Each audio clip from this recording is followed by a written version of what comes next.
tẹnu wá sọ pé relationship ṣé kí gbé mọ́tò lọ bá àwọn tọ́ṣọ ni. Kí ló dé kó fi bèrè question burúkú tó yìí very damning question. Àbí tó bá kọjá lọ kó yà kí mi ṣé mo fẹ́ fún wọn lówó àbáwọn ló fẹ́ fún mi lówó. Celestial did not have any good templates. Gbogbo àwọn selected olùṣọ́ torí wọ̀nyí wọ́n jìyà kú ni o. Ẹni tó gbà síṣẹ́ tó ní kó máa mú wá sí Kétu ó ralẹ̀ ó kọ́lé fún kò ní sálárì. Àjọjọjọ má jù ẹ mà tún máa fẹ́ kíní lójú. Èmi ò máa mọ blóbló àtẹ́nìtẹ́ alágbòmọ́lẹ̀ o. Bàbá mo láìkí bí ẹ ṣe gbé ọ̀rọ̀ yìí kalẹ̀ torí àwọn ọmọ kan bọ̀ lẹ́yìn wa. Wọ́n á bá wàhálà wọn bí jáde ṣe rí gbogbo yẹn. Fọkàn balẹ̀ kò sí bọ́mọ jẹ gbẹ́tọ́ lọ́rùn tó bá jó ní wárápá ló máa fẹ́ àfẹ́rídàn rè. Only don't think about tomorrow. Tomorrow will take care of themselves. Àfọlá òbí tó gbà Bàṣàdé. Àfọlá òbí tó gbà Abíọ́lá dé Abíọ́lá jalè. Àfọlá òbí tó gbà Ọbásanjọ́ dé Ọbásanjọ́ dòdòkúdò káàkiri gbogbo àgbáyé. Gbogbo àwọn wíjì àti everything ọ̀rìn yẹn ń sìn. Orí nìkan ló kù bí ọ̀bọ. Then Àfọlá Manifesta àti Babangida. Wàásù lélẹ̀ tó jẹ́ pé lọ́jọ́ tòní ìjọ Elisha Parish wọ́n ṣe 50 years. Lélẹ̀ tó tẹ́yẹ já sí pé níwọ̀n kan bí 30 ọdún sẹ́yìn lẹ ti wà nínú iṣẹ́ ìránṣẹ́ yìí. Bàbá ǹjẹ́ nǹkankan wà yàrí nǹkankan àbí ìkejì tẹ́ rí pé ó yẹ kó jẹ́ àfikún tàbí ìta lè yọ kúrò nínú ìlànà Cele tí ẹ rò ká kò yẹ kí lè rí báyìí mọ́ tàbí bó ṣe yẹ ká máa ṣe lélẹ̀. Ibì kan wà mẹ́ẹ̀ tó ti wrong díẹ̀. Mo ti bẹ̀rẹ̀ iṣẹ́ Olúwa láti Àlímọ̀ṣọ́. I was a superior war leader. Once you have rise through the prophet rank to superior war leader, you are more or less a general. Mo ṣe 10 years ńbẹ̀. Mo ṣe 30 years lẹ́yìn nsìn. Ọdún mélòó nìyẹn? Then mo ti ṣe 10 years lórí ìjọ níjọ. Èló wá tún nìyẹn? 50 years. So kẹ́nìkan ṣẹ̀ wá débí kó ní mo bí iná ń pè mí. Kẹ́nìkan débí kó ní tọ́ṣọ̀ fẹ́ rí mi. Kò lè work. Because I know what I know. So you have to bá ní nǹkan tó dáa ṣe fara lé ẹ̀. Nẹ́tàrà lé ẹ̀ ò bá dẹ̀ mọ wọn ara ẹ̀ fi sáyè ibi tó yẹ kó wà. So kò sí nǹkan tá tó lè yọ kúrò nínú Cele mọ́. Ẹni tó lè sáyìn ni ẹ ti kú. Ọ̀ṣọ́fà tó lè yọ kúrò tó lè fi kún ó ti kú. Lẹ́nu Ọ̀ṣọ́fà ti kẹ́ páńpẹ́ kan lẹ̀ fún wa tẹ́lẹ̀ tá a mọ̀. Ọ̀ṣọ́fà is not sincere to the church. In one clause. Kò fẹ́ gbé ìjọba fún Bàdà. Ọ̀ṣọ́fà àti Buhari kò sí yàtọ̀. Buhari lòun ò lè bẹ́ anybody ṣèjọba unless tó bá jẹ́ Fúlàní. Àwọn mélòó ló ń gbé Nàìjíríà tẹ́lẹ̀? Ìgbò, Hausa àti Yorùbá. Níbo láti gbà rí Fúlàní?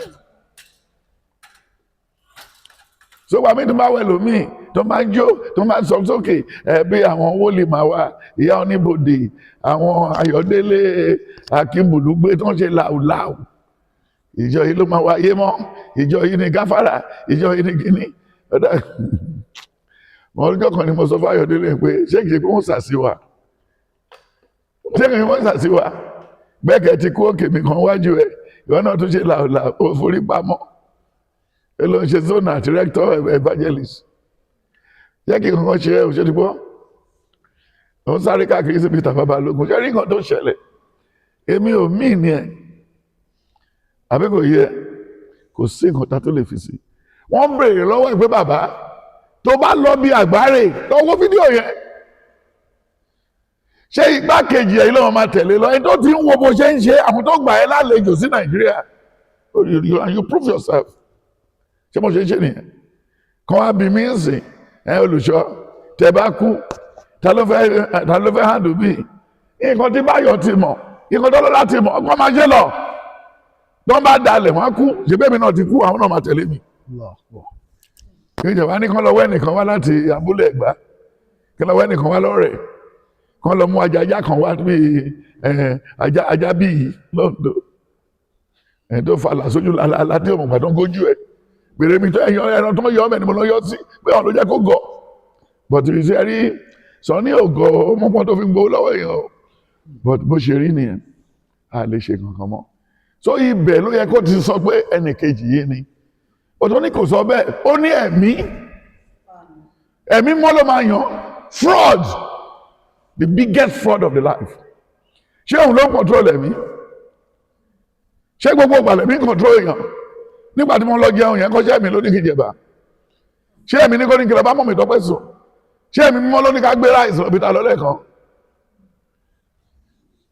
ṣèbí irú mọ́tò tá gbé lọ́pẹ́nu kan táwọn èèyàn fi súnmọ́ wa ká gbé mọ́tò kan débẹ̀ lẹ́kan kan bẹ̀rẹ̀ sí bá wa ti àwọn tó gbé ráìsì sílẹ̀ tí mọ́tò tún jáàkì tó tún yọ tututu wọn ní pé àwọn eléyìí ní nǹkan tí wọ́n máa fẹ́ dalẹ̀ ẹ̀rú mọ́tò tó fi gbé ráìsì wọn tó máa wọnú ẹ̀ wọ́n máa rẹ̀ jẹ ẹran tá a pa sí but we are neat we are clean anything you want to do it clean but ìgbà tó yá àwọn ọmọ ẹ̀dẹ́ wọn ajá kẹ́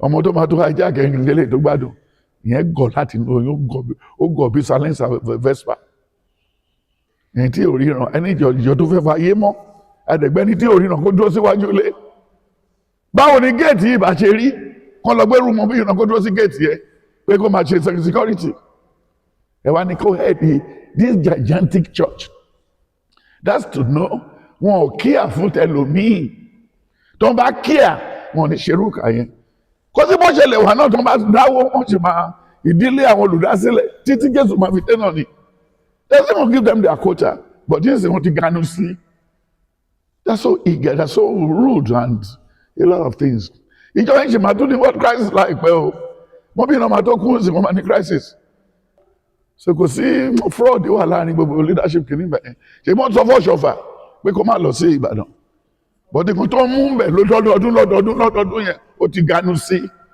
ó ti yí brain yẹn ó lè rán yàn but kò ní trust èèyàn àwọn tó kọ́kọ́ sínú mọ́tò náà àwọn ìgùn ẹgbẹ́ ẹ̀ náà ni ìgùn ló ń wá ìgùn ló ń ṣe àwọn ìgùn fúnra wọn ló wà pa abeg.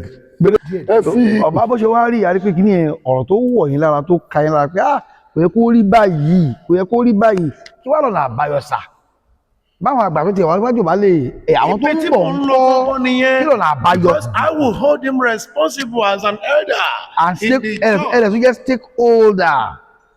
You know, kí lọ́nà àbáyọ. àwọn lọ́wájú àwa ń tẹ̀lé wọn lẹ́yìn so bó bá kú díẹ̀ káàtó mo máa fa agbádá wọn látẹ̀yìn bí Èlíṣà ṣe fa ti Èlíjà ẹ lè lọ ìdìyín mú. but Èlíjà lọ. bàbá kí lọ́nà àbáyọ sà. ọ̀nà àbáyọ ni pé tó bá ti mọ ẹgbẹ́ tó bá ti mẹ́ni tó jù the crisis will start again. Irú àwọn tọ́ṣọ́ tí o mọ̀ kankan tí wọ́n rò pé wọ́n bẹ́ fún lábàtà wọ́n rò pé omi ló mú ẹ̀fọn yẹn mọ́ mi kú it's not done. A kàn ń ṣe tọ́lọ̀ nǹkan tọ́lọ̀ ràn wá láṣẹ bí o bí o ṣe kan tíkẹ́tù rán mi iṣẹ́ kankan bí o jọ má bínú nǹkan tọ́lọ̀ bá mú wá ni màá sí o. Only neither will I leave you and neither will I forsake you. Then he said in the book of Deuteronomy 8:18 ó ní ohun tí ẹ̀mí mi bá fi hàn ó ní sọ fún wọn. Ó rántí pé lẹ́yìn Ọlọ́run Jésù ló kàn lẹ́yìn Jésù áńgẹ́lì then lẹ́yìn áńgẹ́lì àwa wòlíì òun ló kírètì wòlíì ìgbà tó yá o kí nǹkan fi bẹ̀rẹ̀ so ìgbà tó dẹ̀ kírètì ẹ̀ tó ń gbé wá sí you see where we are. Ó ní kí láǹfààní orógbó kí láǹfààní orógbó èyí tí a pa tí ò láwẹ́ èyí tí a jẹ tó ó ní kí láǹfààní orógbó. Sir, that's my brother. Bó jẹ́ leader kérúbù, ìyàwó ẹ̀ ló wà bẹ́ẹ̀ yẹn. Mi ò rò pé mo lè fill form. Kẹ́ tó rí wọn. Then àárín ọ̀nà ló máa ti sápàdé bá ti ránṣẹ́ sóhun. Ọ̀wọ̀ díẹ̀. Nàrà ń fẹ́. I have to see you. When you look at the book of 1 Corinthians 13-14, then 1 Timothy 3. Then when you look at the book of 1 Timothy 6, 4-10, then 1 Timothy 5, 1-8. Ẹ sà, ìwọ níyàwó mẹ́ta èmi níyàwó kan ẹni tó wà lọ́wọ́ ẹ níyàwó mẹ́jọ ìyẹn níyàwó méjì ẹni ká máa ṣe association ṣó lè work sir ṣé ẹni tó níyàwó kan yẹn ò ní sákúrò torí kò sówó ta lè dáhùn máa kó jẹ ni ẹ lè fi question yìí dọ̀là torí èyí jẹ́ ọjọ́ ta rice kó má dàbí pé rice gùn sí mi lórí. Kindly subscribe to our YouTube channel, Owutu FM Lagos. Bye.